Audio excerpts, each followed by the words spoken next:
So now you should have a split screen. There should be the image on the left, my grid in the middle, and your grid on the right.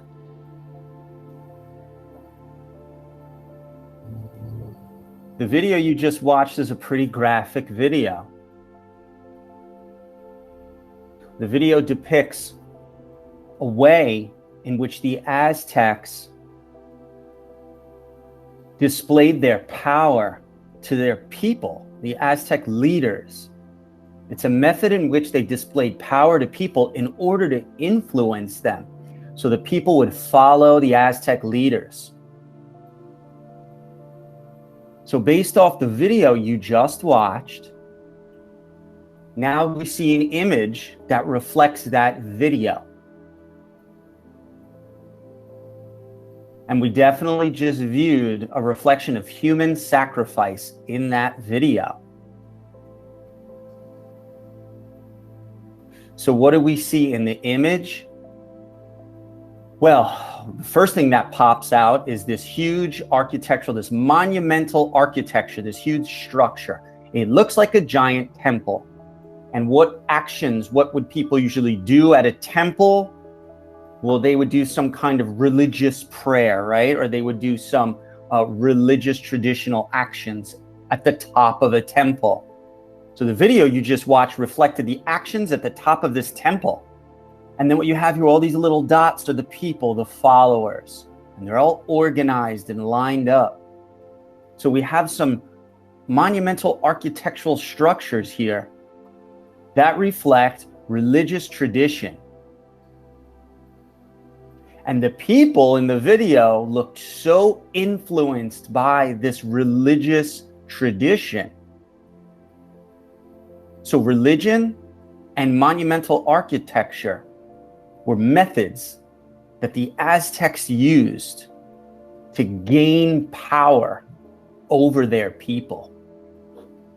Let's go to the grid. Everybody follow me. Who's the speaker here? There's no blurb, so we don't know. Unknown. Okay? What is the occasion, the time, and the setting? We know that we were in, because I said it.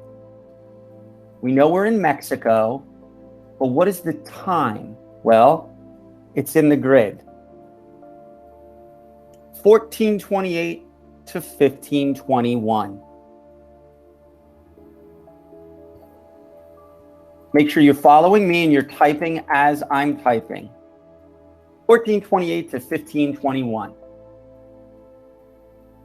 So we don't know who created this, but we do know the actions taking place are inside Mexico from 1428 to 1521. Audience, what should the audience think or feel after looking at this image?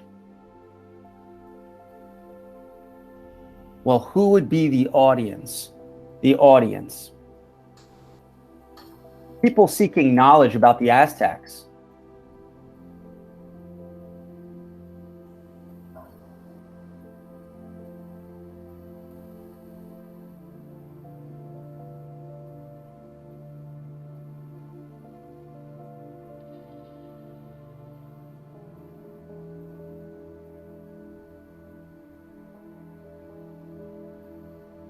What is the audience? Well, those are people seeking knowledge about the Aztec Native American Indians. And anyone who looked at this would think that the Aztecs were a powerful group.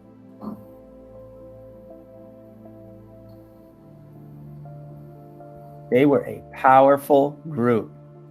As you saw in that video reflection, my goodness, the people, the audience looked almost hypnotized. True believers of the religious actions occurring at the top of that temple. Why would somebody create this? To show what? Is it to inform? Is it to persuade? Or is it to entertain? Well, the video watch was based off a movie to entertain you, but that's based off historical knowledge, okay? Is it to persuade you? Is it a version of the truth? Well, this is zoomed out. It's more of a historical perspective here. So this is to inform. So follow me to inform the viewer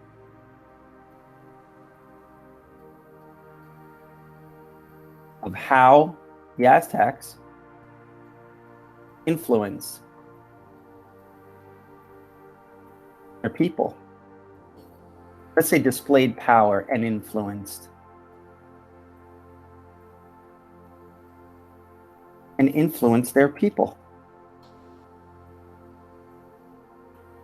Okay, so make sure you have that.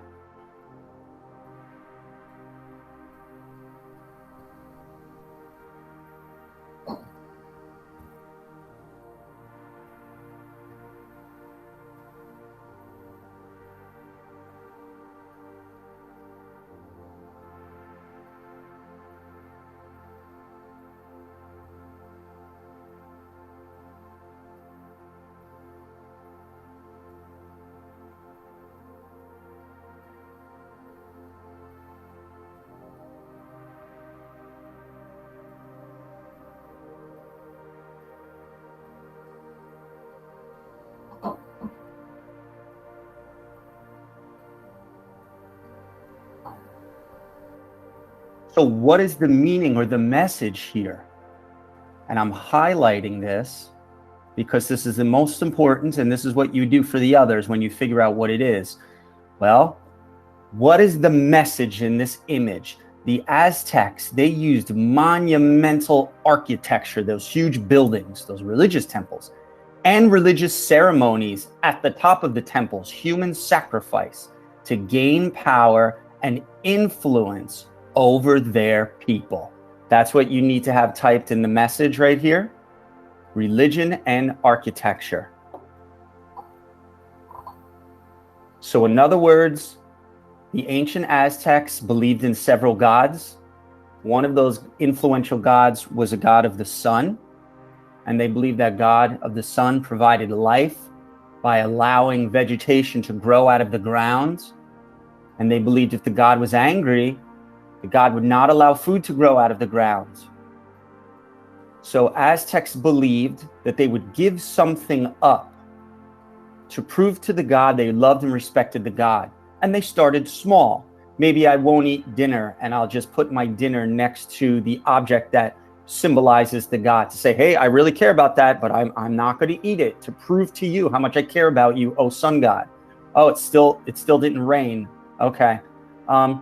We have our favorite chicken in our backyard. We're going to sacrifice that chicken and kill that chicken because we could have eaten that chicken for dinner, but we're going to sacrifice the chicken to prove to you, sun god, how much we respect you. Oh, the food still didn't grow. The crops didn't grow. It didn't rain. Okay. Maybe we need to up the ante. The sun god wants something special. Okay. Let's do a cow. Okay. A cow could feed us for a week. We killed our cow. It was expensive. We did a whole ceremony. We love you, sun god. We love you, sun. It's still the crops, the food didn't grow. Oh man. Maybe the sun god demands the ultimate sacrifice to show how dedicated, respectful, loyal believers we are to the sun god. We need to sacrifice a human being. And that reflects the actions you saw in the video. They sacrificed a human being, still didn't rain. Oh, maybe we have to keep sacrificing human beings until the crops grow. And that was reflected at the end of the video where you saw stacks of dead bodies, hundreds of dead human bodies piled up at the bottom of the religious ceremonial temple. And that was one of the practices that the Aztecs used to display their power and influence over their people and to show their belief system. Okay? So this one is religion at the top of the temple and architecture, that major temple. You're going to do the other three images in the same way that I did this. When you're done with the other three images, I'm going to zoom back in.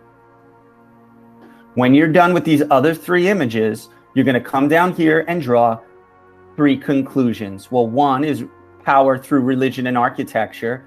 Give me two more based on these conclusions. Then put all three together and make a final thesis statement. This is what to do tomorrow when you walk in the door.